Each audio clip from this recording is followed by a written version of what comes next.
I'm Daphne Richards and this is Augie. Our question today comes from viewer Amy Acosta Welch, who's recently noticed some leaf damage on her lime tree and would like to know what's causing it.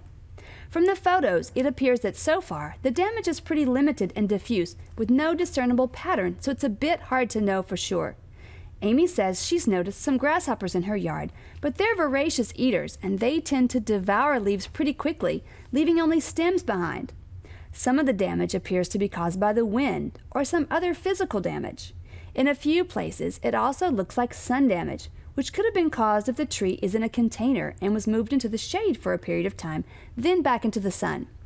Some of the other damage, where there are actual holes, could also be the early stages of caterpillar feeding. And since there's not yet any discernible pattern to the damage, we asked entomologist Wizzie Brown, my colleague at the Texas A&M AgriLife Extension Service, who suggested that since this is a citrus plant and since it's butterfly season, the most likely culprit is swallowtail caterpillars.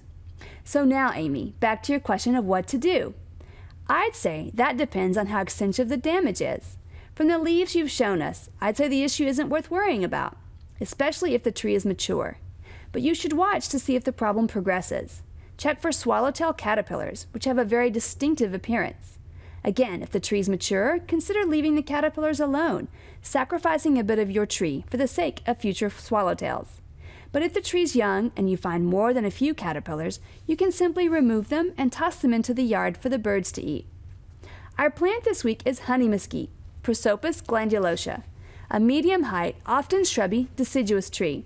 Due to their thorny branches and tendency to take over in disturbed areas, mesquite trees have a pretty sullied reputation, especially among ranchers. But in cultivation, honey mesquite makes a great landscape tree.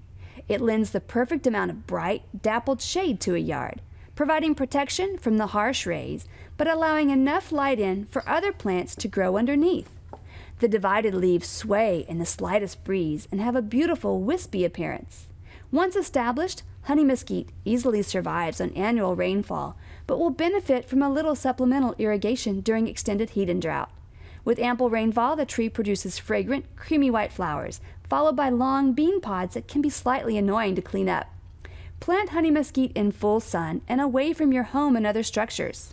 Getting only 20 to 30 feet tall, but up to 40 feet wide, honey mesquites can be too large for some home landscapes, so be sure to have plenty of space. Our viewer picture this week comes from Lynette Haxton and the ACC Northridge Campus Mockingbirds Garden Club of these huge papaya trees covered in papayas. And Laura Burns from San Marcos spotted lots of monarch caterpillars chewing down on tropical milkweed. We'd love to hear from you, so visit us at klru.org/ctg to send us your questions and photos.